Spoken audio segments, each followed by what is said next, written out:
Hé papa, enfin je suis soulagé. Plus de douleur d'articulation ni dans la poitrine, plus de fièvre, plus de vertige et je respire normalement.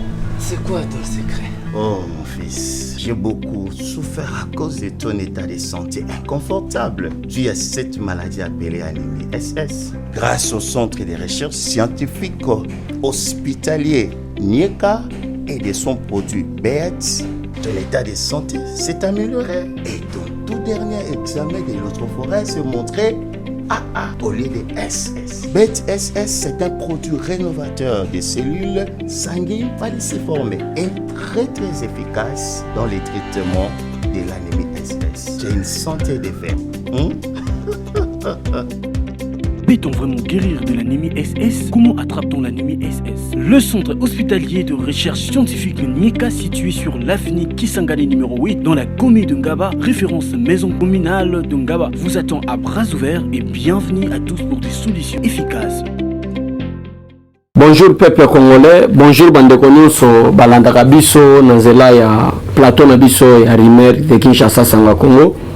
Bandeko nyonso bazela mona mboka Trésor Lombo pour une information du jour. Qu'est-ce qui se passe en République démocratique du Congo, la situation politique d'une manière générale. Merci na bandeko nyonso peut-être ba conseil na bino na ba remarque au bino bosalaka yango na nde sunga biso po mboka na biso communication ekende malamu. Lelo na yo talisa bino le plan satanique ya Senoko pour na kubengana le président de la République en 2023 wana eza complot na bango mutu nyonso ayebani. Possibilité ezalaki eke présidence ya seni eutaka na consensus. Ce qui consensus ya oui confession religieuse esalemi te, il y a maintenant la deuxième possibilité. Deuxième possibilité ezali baleka na élection. Donc la consensus esimbi te toleka na élection. Après élection, nde bakozwango ekozala soumettre na Assemblée nationale. Wana ba principe établi ba donation shole na bambongo ba yebiango. Mais botala maintenant kopo na bango ezali nini? Ba moni ke na zela élection ba ko perdre. Ba moni ke na zela élection ba zana candidat. Ba moni ke na zela élection ba kozala na makambo susu ya kosala te, ba kozana discours ya kopesa te parce que bango nyonso baza kokanga maka insécurité na Félix Tshisekedi azosala rien. Mais na lolenge Congo ezalaki na libulu ya mulai mwa ndambo Félix Tshisekedi asali eza vraiment makasi mingi koleka 32 ans Mobutu, ezali makasi mingi koleka 18 ans Kabila. Kabila tiki biso na insécurité, Kabila tiki biso na baguerre, Congo déchiré, Kabila tiki biso na chômage, Kabila tiki biso na nzala, Mobutu tiki biso na nyonso ya mabe bato bako qualifier. Tango président Félix Tshisekedi ayi akuti mboka eza na libulu ya kozinda. La première mission à faire ezali ko bimisana na Congo na libulu wana kozongisa ye na nzela atambola en tant qu'un état. Parce que vu 32 ans Mobutu, vu 18 ans Joseph Kabila, na 4 les cas inaperçus à Laurent Désiré Kabila, Congo ezalaki na chaos. Tozwa ba embargo ya lolenge na lolenge, tozwa babiloko ya lolenge na lolenge, ba guerre na parti est ya lolenge na lolenge. Maintenant tant le président Félix Tshisekedi aye, moi ndambu ya effort o asali ezali plus important que les 32 ans Mobutu, ezali plus important que les 18 ans Mobutu. Alors l'adversaire bato bakenda ko négocier na Union européenne ezali nde nini? Senko bango nde Union européenne zo financer bango parce que la guerre o bandeko bozako benga na téléphone chaque jour ezako sema na esa République démocratique du Congo ezali ki fruit ya Belgique na France na ba pays ya Union européenne avec les États-Unis. Les États-Unis ba lobike non makambo to kokota ngo soute parce que ba moni conséquence linya yela bango comme makongo na divagation. Maintenant Félix Tshisekedi a coûté na banque tozana 2 milliards. Na 2 milliards avec plus de 80 millions de population mais na banque 2 milliards. 2 milliards on peut servir kaka na ba institution, na ba membre du gouvernement, na ba frais de fonctionnement cabinet na bango, ya ba cabinet na bango. Mais peuple azo bio quoi, ma peuple azo souffrir. Président de la République, son excellence Félix Antoine Tshisekedi Tshilombo a bandi ko relever nation, a bandi ko tombola mboka. mboke bandi ko mata mboke bandi ko kende. Maintenant l'adversaire oyo balingaka le président de la République, balingaka président Félix Tshisekedi, mais éviter quel est le problème, balingaka président Félix Tshisekedi, bandi diabolisation pour que coûte tokende na glissement. Mais quel est leur projet par rapport à glissement? Parce que bazo kende na glissement via le dialogue pour que ba chasser le président de la République. Waneza chemin c'est quoi zo tracé. C'est-à-dire glissement via le dialogue na après baluka moya ko benga na président Félix Tshisekedi. Plan na bango ezani. Ndenge na wuchi ko loba ete tokendaka bongo na consensus. Ce qui consensus c'est simbité to une élection. Mais imaginez-vous, nous sommes devant des prêtres. Nous sommes devant des serviteurs de Dieu. Nous sommes devant des pasteurs. Des hommes qui créent Dieu, les loin de l'éternel. Au cas où il y a l'amour, il y a la volonté. Au cas où il y a le miséricorde de Dieu. Mais t'as la makamba au la peuple. Baso ça la peuple était. Mais balingi baso sa peuple esclave. Banyoko la peuple. Nandengeni. Je crois bien que bomoni awa babandi ko loba ete l'église catholique ezali saccagé na mbujima par les combattants de l'IDPS. Mais moi na fani nazo raisonner lui, est-ce que l'IDPS est seulement le bombachi à qui chasser l'IDPS n'est pas là? Baction l'IDPS a mené pendant 37 ans. Ba grande envergure ezandi na kati Kinshasa là où il y a les institutions. Et sur une vidéo on a pas circuler que IDPS Moujima ya Bukiango, au moins que IDPS c'est un grand parti au fin de 37 ans en opposition, quelle opposition devant face à Mobutu. Bako c'est la action on a été. Si c'était réellement IDPS, église à Tamongo na Moujima ou soit dans chasser les zalate, pour hôtel Sabino que ça IDPS c'était. Ils allaient complot contre le président de la République parce que le diable Lucifer à travers l'Union européenne et la Senco va décider coûte que coûte. Va faire sa président Félix Tshisekedi chance à gagner l'élection en 2023. Wana volonté na bango kindoki na bango basali coûte que coûte Félix Tshisekedi alongwa président de la République et so tamboli na ba cité na ba quartier place toza bozo mona ke bazo na bango ke oh bozo rêver ngala voyez ça bande ko ke bino de bozo rêver parce que Félix Tshisekedi sera réélu comme président de la République en 2023. Mais maintenant complot na bango ezani complot na bango ezali tout tardé. Parce que jusqu'à présent, tu as 5 mois pour te commander en 2022. 5 mois pour te commander en 2022. Il faut déjà un processus électoral, un financement, vous allez déjà petit à petit près. Et la fois passée, on a dit le ministre des Finances, Nicolas Gazadi, c'est la point de presse pour financer les élections pour la freine à Bissomoko. Maintenant, comme on a pas commetté, c'est comme si et ça va conflit moko na mode ya ko choisir président Seni pour que tu habites sur sous temps ti atana na nini na ba janvier 2022 nous sommes pour na nini pour ba bimisa mutu na bango e bokoto so ba ko benga bokoto et bokoto tanga ko zo financement a kolobete il n'y aura pas le temps pour organiser les élections en 2023 à ce moment là ba ko taxer le président na bangote ba ko taxer président de la République ba banda ba marche tango IDPS a kolobete Kabila pe alingaki ko organiser élection te bino boza ko sala ba marche na biso. Ça c'est le plan satanique diabolique ya Senoko. Baza sûr et certain na ba sondage on se salimi ba que Félix c'est jusqu'à présent ça déjà au-delà 80% peuple baza na confiance nae. Maintenant, si tu veux que tu aies une élection à l'ONG, tu as une élection démocratique, apaisée, crédible. Oh, les gagnants à la publier. Alors, qu'est-ce que nous devons faire? Tu as une élection à la tête, tu as une élection pour que tu aies un président Félix Tshisekedi dans la marche.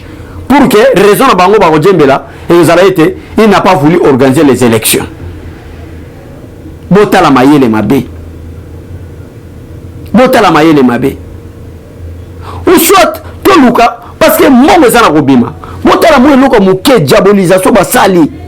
Les gens qui sont na SRP démocratique du Congo, jour et nuit, violence basali ko sana ba mama na biso, tuerie à perpétuité, ezako salema. Mais jamais RFI. Alobela yango. Quoi, les Congolais sont les animaux. Dans la Banyama, tous les bateaux à même pied d'égalité, comme vous des Français. Maman n'a sont violés. Mais il y a une structure des droits de l'homme international ici au Congo. Aucune résolution. Il y a le Conseil de sécurité des Nations Unies. Aucune résolution.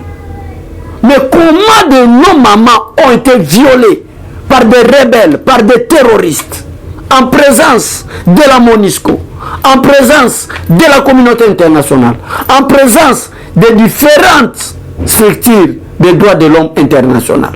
Mais nos mamans sont violées, nos papas sont tués. Mais jamais RFI a tiré la coloba côté la pression. Et là quoi mouké basani na mbujima ina bango moko bandeko na bango alamuka pour diaboliser l'IDPS parce que bayebi malamu ete mbujima eza fiefi ya IDPS. Tota la ngoka kuna RFI era ko sala akobanda ko diaboliser. Est-ce que vous comprenez ce que l'église est en train de semer entre les peuples, soi-disant les serviteurs de Dieu? Est-ce que vous voyez comment est-ce que Bazana Kotia haine entre nous les peuples? Entre nous les peuples. Parce que les gens tu ne peux pas attaquer na prêtre naï. Ou quoi attaquer na sango na été. Azomo na sango na elo kola Dieu sur la terre. Peut-être il a aussi raison. Mais azomo na pasteur naï. Azolo ba makamo que nos églises ont été attaquées par l'IDPS. Bon, c'est une vidéo, bon, tu y a un RFI. RFI peut abandonner le Kisango, France 24 abandonner le Kisango, TV5 Monde abandonner le Kisango. Qu'est-ce que vous semez na betini na biso, pe na peuple na biso? Bon, on a pensé ni. Makanisi ni bozolona. Nde ya ngatobi non. Et sengeli, tout le makambo est vrai. Makambo est solo. Toko sa peuple congolais. Donc peuple congolais, bandeko nyonso bino bolanda biso. Opposition ezali lisumu te. Ko gagner pe élection bimaloko à président de la République, ce n'est pas un problème. Mais total kana ba intérêt commun na biso. Ya peuple congolais, peuple na biso. Total intérêt en mboka na biso. Total intérêt en mboka na biso. To litaki ensemble, mais c'est Fridolin Mbongo, mais c'est Donatien Cholé, poète. Tobengana ba détracteur na tête ya l'institution. Le notre réussir moi na mboka yé mais c'est Fridolin Mbongo en tant que serviteur de Dieu. En tant qu'un homme qui, même si vous ne craignez pas Dieu, mais je vois que vous touchez même la parole, la Bible, qui est la parole de Dieu. Et vous lisez ça correctement, convenablement, avec beaucoup d'amour et de clémence. Na voyez Sabino Botika diabolisation. Félix Tshisekedi, selon la Constitution, a un mandat de 5 ans renouvelable une seule fois. Ça, c'est la Constitution. Mais vous, Nabino, déjà alternance pacifique en 2023. Qu'est-ce que vous êtes en train de semer dans la pensée à Congolais? Bozana kolona nini? Lelo oyo, peuple bazolanda biso, Église catholique a révélé na face du monde que bato bayaka ko violer ba mama na biso. Bato ba se complotaka contre peuple na biso ya SA République démocratique du Congo, yango e monani, c'est l'Église catholique, ça je précise. Parce que vous êtes incapable, Yakondima, était président Seni Abima pour l'élection Mouramalam. Bokomi ko luka glissement. Na katia glissement wana, peuple congolais bande konangai. Que ce soit en opposition, que ce soit en pouvoir bonandanga malam. Ici c'est je parle du Congo. Balingi batia biso na katia guerre civile. Balingi batia biso na katia confusion. Balingi bapelisa moto na République démocratique du Congo. Balingi bapesa chance te na peuple congolais à travailler. Parce que le complot yango a déjà dévoilé. Même moi, dans mon école maternelle, quelle est la pensée de Fridolin Mbongo et de Donatien Cholé par rapport à dossier à Seni. Bakomi kolinga glissement. Glissement, bakomi kolinga wana. Ezali te que volonté na bango ba se glisser. Bakomi kolinga glissement wana. Pour te ba pelisa moto. Na ba marche à Lokuta. Na ba marche à Mouyibi. Ba le bête Félix Tshisekedi n'a pas voulu organiser les élections. Parce que dès que le président na bango a Seni Akobima, il y aura pratiquement même possible d'organiser les élections en 2023. Maintenant, on attaquerait plus na ce président de la Seni. Mais cible na bango, et vous avez le président de la République, Félix Antoine Tshisekedi Tshilombo. Ça c'est connu de tout le monde. Même moi, dans école maternelle, on va empêcher que ça l'analyse ou anaté. On va empêcher l'analyse ou anaté. Na bato pe bazana kacha baboloko. Bakomi go luka moye te toke ndeka dialogue. Dialogue. Plan oyo Martin Fayulu a proposé à dialogue. Baki ko pesa ngo fil de l'an on a donné ces chôlé. On les balles bango ouvertement boke toke na dialogue exacté. Parce que toke dialogue, est-ce qu'il y a un conflit? Est-ce que ça na bitumba na est-ce que boye bitumba yango na est la République démocratique du Congo ezana kosila. Pe ezana kozonga petit à petit. Chance yango ezo monana. Mboka yango ezana kokende. Investisseur bango yo jour et nuit bazoya ko signer ba contrat pona kotonga Congo. Pona kosala ba rail ya malamu toute nos 26 provinces rail koleka wana. Mais dialogue to kokende pourquoi? Ndelo kola bazape mo mayele malgré mayele na bango za mayele mabe. Balobi ke so toke précipitamment en terme dialogue bako taxer biso na ba communicateur à IDPS qui te rejoindre plan satanique ya Martin Fayulu. Mais to banda ko empêcher na seni abimisa président seni mbangu te. Na sima présidence ya seni wana so bimi mbangu te, biso l'église to mona été et comme na ikaramula pour organiser les élections à temps constitutionnel, allez ba banda sala ba marche. Ba marche wana e ko pousser biso to kende na dialogue. Toyokana, tango toko yokana na dialogue wana, nde ko sala été ba empêcher sous président Félix Tshisekedi to koma lokwa na coalition FCC cash au ministre Zaki impoli devant le chef de l'État. Wana za plan na bango. Eyebani. Mais si yo peuple oyo landaka nga. Yo peuple oyo olobaka olingaka mboka na yo. Bozala debout, bozala vigilant parce que l'Union européenne batelemi ba guerre na biso ya est République démocratique du Congo ezala ki financer na bango nde baza ko financer ba guerre bazwa ba minéraux na biso bazwa ba diamant na biso bazwa ba or na biso ba violer ba mama na biso ba boma ba papa na biso ba boma bana na biso ba teka mabele na biso pona ko kende ko tonga France, Belgique et l'Europe. Maintenant Félix Tshisekedi aye albito kende na coopération gagnante. La France gagne, la Belgique gagne et le Congo et le peuple congolais aussi gagnent parce que mabele or na ba minéraux zo bimeza mabele na bango. Bango babi bongo te Congo ko avancer, to ko to abattre président Félix Tshisekedi. To utiliser l'église catholique. Ça c'est complot et bani. Alors complot na président de la République atika ni mayele. Bakadi ya IDPS batika ni mayele. Batiko sala ba propos moko te ke o bango mona vraiment que ça catégorique ma ba attaquer nani église catholique. Bolani Augustin Kabuya a pas meni ba combattant IDPS na ba président parlement de bona ba communicateur que mutu moko abimisa ba propos mabete pour l'église catholique. Biso pe ba propos moko mabe église catholique to bimisate. A supposer que ba propos ya mabe église catholique e bimaka. Mais lelo tozana malchance. Mais lelo ba djembeli na maloba na biso. Alors l'Union européenne a dû se servir na église catholique. Tala le peuple congolais par exemple. Pour bon mon na constater. Pour bon mon na zo attaquer ba prêtre. Tare par exemple lelo. Information à moni utile très important. Na moi comédie église catholique a salé na Mbujimai. Ba maman na biso bazala violé et sa République démocratique za okende te. Où était RFI pour nous passer information que conseil de sécurité balanda. Mais t'as l'info. Non mais ça fausse information ba image ya lokuta mais t'as la RFI n'ga publicité pour nous diaboliser parti présidentiel et l'IDPS. Yangwana pour attirer attention à tout le monde et vos apaisements Félix Tshisekedi a gagné. Merci na staff technique ya basango ya Congo. Merci na Ndekoransi botikala toujours connecté na nzela basango ya Congo. À chaque fois il y a l'information boto bola toya poto pesabino mais na osenga na peuple na biso. Il y a les 26 provinces de la République démocratique du Congo selon la nouvelle constitution. Toboma tribalisme, toboma haine, toboma koyinana, tolata bolingo kati na biso, tolata compréhension, tolata unité kati na biso, totonga mboka na biso.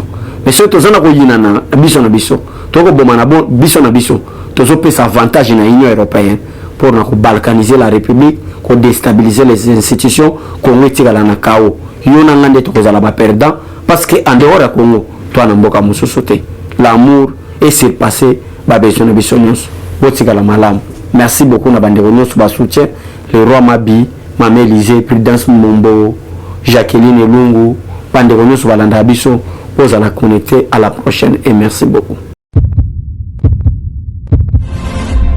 Eshima, votre magazine qui bat au rythme de l'actualité. Retrouvez la nouvelle édition. Exclusivité, Barnabé Mwakadi, les recordmen des chiffres.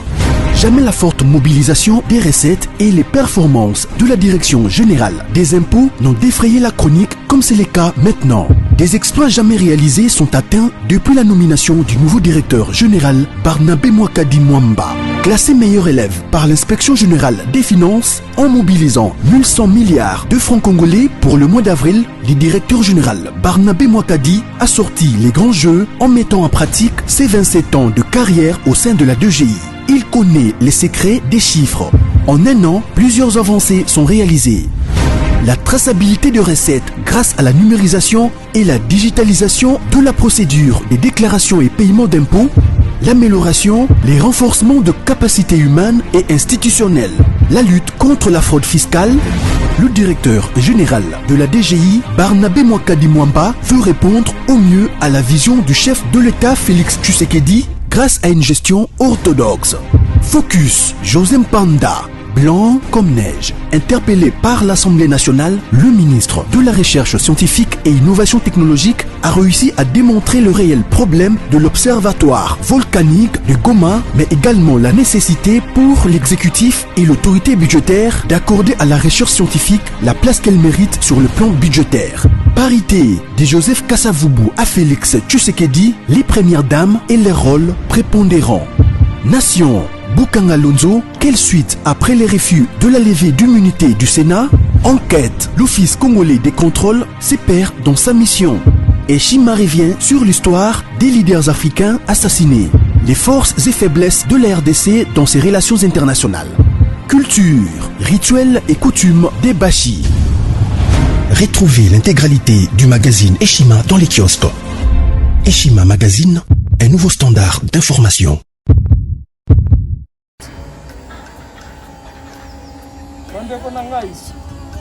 Conteneur yango ezokende le 26 mai le kokanga conteneur chaque mois. Donc next ekozala le 26 mai olingi otinda velo mutuka lise osi okangi biloko tu omemaka na biso benga biso comme ça toya somema biloko totinda na Congo.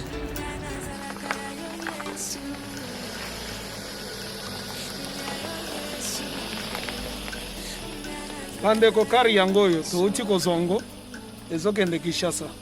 Ozana mutuka pesa biso ezokende. Merci. Le 26 mai, mosusu ekwende. Ya 2021 otosana ngo. Donc tosala ka chaque mois. Oza besoin na carton benga biso. Biso munene yango. Moyenne yango oyo. Bon moyenne. Yango oyo. Na carton na biso ya muke. Nous avons 3 dimensions.